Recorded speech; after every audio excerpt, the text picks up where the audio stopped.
दोस्तों यह कहानी है पंजाब के लुधियाना स्टेशन से। वह ट्रेन पंजाब से दिल्ली जा रही थी। तभी पंजाब के स्टेशन से एक लड़का ट्रेन में चढ़ता है और जाकर अपनी सीट पर बैठ जाता है। वह लड़का इतना खुश था जैसे उसे देखने को लिए कोई चांद मिल गया हो। दोस्तों उसके सामने एक इतनी खूबसूरत लड़की बैठी थी। वह उसे बार बार निहारे जा रहा था, देखता जा रहा था। वह लड़की भी उसे देखे जा रही थी। फिर जब सुबह होती है तो उस लड़के के साथ ऐसी घटना घटती है। आखिर क्या है पूरी कहानी, आइए इस वीडियो के माध्यम से जानते हैं। जब तक आपसे एक ही रिक्वेस्ट, प्लीज़ चैनल को सब्सक्राइब करें ताकि हमारा हौसला बना रहे। दोस्तों यह कहानी है पंजाब के लुधियाना स्टेशन से, जहां से एक लड़का ट्रेन में चढ़ता है और जाकर अपनी सीट पर बैठ जाता है। तभी थोड़ी देर बाद एक परिवार आता है जिसमें दो लड़की, एक लड़का और पति पत्नी होते हैं। वह जाकर उसी लड़के के पास सीट पर बैठ जाते हैं। तभी थोड़ी देर बाद वह लड़की उस लड़के को देखती है और वह लड़का जब उसे देखता है तो देखता रह जाता है, क्योंकि वो लड़की जो थी इतनी खूबसूरत थी। उसे ऐसा लग रहा था कि उसने आज तक दुनिया में उससे खूबसूरत लड़की देखी नहीं थी। वह उसे बार बार देखे जा रहा था। तभी थोड़ी देर बाद वह लड़की उसी लड़के के पास आती है और कहती है कि आप ऊपर सीट पर लेट जाएंगे, यहाँ मेरे पिताजी लेट जाएंगे, क्योंकि हमारी ऊपरी वाली सीट है तो पिताजी को बार बार चढ़ने उतरने में काफ़ी तकलीफ़ होगी। तो प्लीज़ आप ऊपर लेट जाओ और बगल वाली सीट पर मैं भी लेटूंगी। दोस्तों वह लड़का इसके लिए हाँ कर देता है। तभी वह लड़की उसे थैंक यू कहती है और वह लड़का जाकर ऊपर सीट पर बैठ जाता है। दोस्तों सभी तो अपने अपने सामान को सेट करने में लगे हुए थे, लेकिन वो जो दोनों थे वह एक दूसरे को देखने में लगे थे। सभी सामान सेट करने के बाद अपने फ़ोन में व्यस्त हो जाते हैं। उधर वो जो दोनों थे उनकी निगाह एक दूसरे को देखे जा रही थी, क्योंकि जो लड़की थी वह सामने वाली सीट पर लेटी थी और ऊपर उन्हें कोई देखने वाला नहीं था। वह एक दूसरे को टुकुर टुकुर देख रहे थे। उधर जो थे उसके घर वाले सभी अपने अपने सीटों पर लेट जाते हैं। तभी थोड़ी देर बाद वह जो लड़का था वह उतरता है और बाथरूम के लिए जाता है। तभी थोड़ी देर बाद वह लड़की भी उसी लड़के के पीछे जाती है और वह लड़का जाकर देखता है कि वो लड़की भी उसी की तरफ आ रही थी। तो वह लड़का वहीं की वहीं रुक जाता है और वह लड़की उसे जाकर पास खड़ी हो जाती है। तभी वह लड़की कहती है रुक क्यों गए? तो लड़का कहता है आपके लिए। तो वह लड़की कहती है हमारे लिए रुक कर क्या करोगे, हम तो कुछ ही पल के मेहमान हैं, आगे जाकर उतर जाएंगे। तो वह लड़का कहता है कुछ ही पल सही, आपको देखने का और आपसे बातें करने का मौका जो मिला। वह लड़की फिर कहती है अगर बातें ही करनी है तो मेरा नंबर ले लो। दोस्तों वह लड़की उस लड़के को अपना नंबर दे देती है और वह जाकर दोनों अपनी अपनी सीट पर लेट जाते हैं। फिर क्या दोनों व्हाट्सएप के ज़रिए चैट करने लगते हैं, काफ़ी सारी बातें करते हैं। तभी वह लड़की उस लड़के से पूछती है कि तुम्हारा नाम क्या है, और वह लड़का उस लड़की से पूछता है कि तुम्हारा नाम क्या है। तो वह लड़का बताता है कि मेरा नाम प्रेम है और वह लड़की बताती है कि मेरा नाम राधिका है। दोस्तों वह जब उस लड़की का नाम सुनता है तो काफ़ी तारीफ़ करने लगता है और वह लड़की यह बात देखकर बहुत खुश होती है। दोस्तों धीरे धीरे करके फिर समय गुजरता है और थोड़ी देर बाद उस लड़की की जो माँ थी वह नीचे से आवाज़ लगाती है कि बेटी आ जाओ, चाय पी लो। तभी वह लड़की उस लड़के से भी कहती है चलो चाय पीते हैं।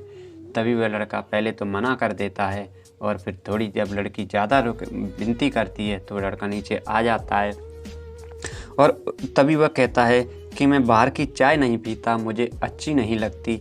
वह जो लड़की थी जिसका नाम राधिका था उसके हाथ में एक चाय थी। वह चाय अपनी खुद की चाय उस लड़के को दे देती है और यह देखते हुए वो लड़का चाय ले लेता है। वह कहती है कि ये चाय यहाँ की नहीं है, हम इसे अपने घर से बना कर लाए हैं। दोस्तों वह लड़का चाय लेकर ऊपर लेट जाता है। सभी अपनी अपनी चाय लेकर अपनी अपनी सीट पर बैठ जाते हैं। तभी थोड़ी देर बाद वह लड़की उससे व्हाट्सएप पर मैसेज करती है चाय कैसी लगी। वह लड़का कहता है चाय तो बहुत अच्छी थी। तभी वह लड़की कहती है कि वह चाय मेरी झूठी थी, मैंने उसमें से एक घूंट पी लिया था। तो वह लड़का कहता है तभी तो वह ज़्यादा अच्छी थी। दोस्तों वह जब बात सुनती है तो हंसने लगती है और फिर धीरे धीरे करके उनमें सारी चैटें होती हैं, एक दूसरे का फ़ोटो शेयर करते हैं, सारी बातें शेयर करते हैं। तभी उस लड़की के पिता थे, वह उस लड़की को आवाज़ लगाते हैं। वह पूछते हैं, बेटी कोई परेशानी तो नहीं? तो वह कहती है, पिताजी कोई परेशानी नहीं है, क्योंकि उनको लग रहा था शायद ये लड़का कैसा है, हमारे साथ अकेले हुए बैठा है और हमारे साथ कोई नहीं है, हमारे बीच में ये फंस गया है, पता नहीं कैसा लड़का है, इसलिए उन्हें चिंता हो रही थी वह। लेकिन क्या था, थोड़ी देर बाद सभी अपनी अपनी सीटों पर चादर ओढ़कर सो जाते हैं। उधर जो दोनों थे उन दोनों को नींद नहीं आ रही थी, क्योंकि वो एक दूसरे के प्यार में इतने खोए हुए थे। उन्हें ऐसा लग रहा था ना जाने कब के बिछड़े हुए आज मिले हों। दोस्तों, वह दोनों धीरे धीरे कर समय गुजरता है और वह सो जाते हैं। तभी वह जो लड़का था वह सुबह जागता है और वह अपना बैग ढूंढने लगता है। वह बैग ढूंढ रहा था लेकिन उसे अपना बैग नहीं मिलता है। तभी वह परेशान होने लगता है। तो वह लड़की उससे पूछती है, क्या हुआ? तो वह कहता है, मेरा कहीं बैग नहीं दिख रहा, लगता है चोरी हो गया। तो वह लड़का रोने लगता है और चीखने लगता है। तभी सभी उससे पूछते हैं, क्या हुआ? तो वह बताता है कि मेरे बैग में 2 लाख रुपए के जेवरात थे। 2 दिन बाद मेरी बहन की शादी है। मैं मालिक के यहाँ से जेवरात लेकर अपनी बहन की शादी में जा रहा था और मेरे घर पर सारी जिम्मेदारी मेरे ऊपर है, क्योंकि और कोई कमाने वाला नहीं है। जो कुछ भी कमाता हूँ मैं ही कमाता हूँ, सारी शादी मुझे ही करनी है। अब मेरे जेवरात का बैग नहीं मिल रहा, अब मेरी बहन की शादी कैसे होगी? दोस्तों, वह ज़ोर ज़ोर से रो रहा था, चीख रहा था।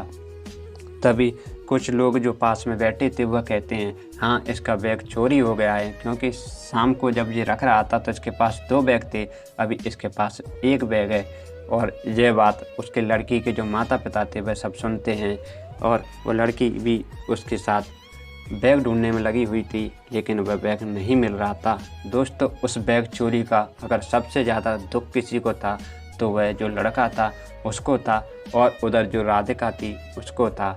दोस्तों, वह एक दूसरे के लिए भी परेशान थे और उधर जो बैग चोरी हो गया था उसके लिए और ज़्यादा परेशान थे, क्योंकि उस बैग के बिना उसकी बहन की शादी का होना असंभव था। उसमें जेवरात जो रखे थे। तभी जो लड़की के पिता थे वह उस लड़के से पूछते हैं कि तुम क्या काम करते हो और जेवरात यहाँ से क्यों लेकर जा रहे थे? तो वह लड़का बताता है कि मेरे मालिक की ना जेवरात की खुद की दुकान है, तो उन्होंने मुझसे कहा था तुम यहीं से जेवरात ले जाओ और तुम्हारे जो पैसे हैं वो काम में कट जाएंगे और तुम्हें यहाँ से कुछ जेवरात सस्ते भी पड़ जाएंगे। इसीलिए मैंने सोचा कि हाँ, मैं यहीं से सारी चीज़ें लेकर घर पर जाता हूँ। इसी बीच पता नहीं मेरा बैग कौन चोरी करके ले गया। दोस्तों, वो लड़का रो रहा था, चीख रहा था।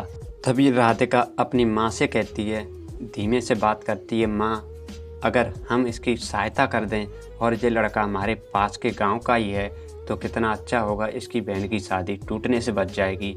तो वह लड़की कहती है, हाँ, लड़का तो काफ़ी अच्छा है, देखने में ठीक भी है और लगता भी है, क्योंकि वो रो रहा है, इतना परेशान है, शायद सच में इसका बैग चोरी हो गया है। तभी उसकी जो माँ थी वह अपने पति से बात करती है। वह कहती है, हमें इसकी सहायता करनी चाहिए, क्योंकि ये लड़का है वो हमारे पास के गांव का ही है। दोस्तों, वह जो लड़का था वह 10 से 20 किलोमीटर दूर पर उसका गांव था, वह उसी पास के गांव का था। तभी वह जो लड़का पति था वह पहले तो मना करता है, लेकिन राधिका के और उसके माँ के कहने पर वह राज़ी हो जाता है। तभी वह उस लड़के से कहता है कि अगर तुम चाहो तो अपनी बहन की शादी के लिए कुछ समय के लिए पैसे मुझसे उधार ले लो, जब हो जाएं तब दे देना। तो लड़का कहता है, पहले तो मना करता है, लेकिन वह बाद में राज़ी हो जाता है। दोस्तों, वो जो लड़की के पिता थे उस लड़के को 2 लाख रुपए सेंड करते हैं और वह लड़का उन्हें थैंक यू कहता है, धन्यवाद करता है और फिर अपनी बहन की शादी में आने के लिए बहुत ज़्यादा रिक्वेस्ट करता है, विनती करता है और वह आने के लिए मान जाती हैं। दोस्तों, वह सभी अपने अपने घर चले जाते हैं। वह जो लड़का था वह शादी में उस लड़की का इंतज़ार कर रहा था, उसके परिवार का इंतज़ार कर रहा था, उसके बिना शादी में मन ही नहीं लग रहा था। तभी वह देखता है कि राधिका और उसकी माँ, उसकी बहन और उसका भाई सभी शादी में आ रहे थे। वह जब उन्हें देखता है तो काफ़ी खुश हो जाता है।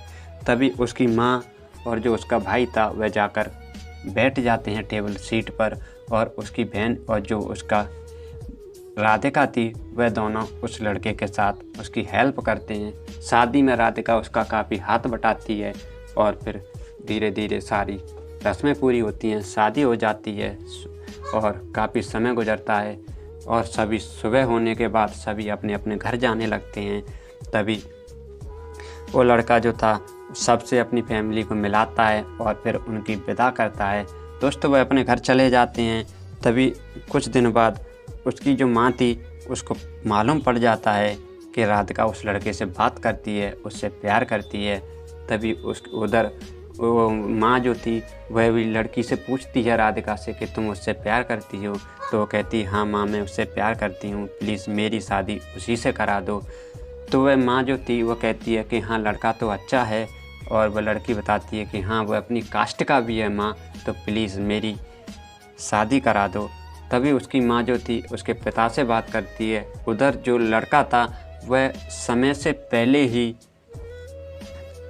उसके जो 2 लाख रुपए लिए थे वह समय से पहले पैसे वापस कर देता है, और यह बात उसके जो पिता थे वह समझ जाते हैं कि हाँ लड़का काफ़ी अच्छा पैसा कमाता है, अच्छा खाता पीता भी है, और वह उसे मालूम भी पड़ जाता है कि हाँ वह एक दूसरे से प्यार भी करते हैं और वह शादी के लिए राज़ी हो जाते हैं।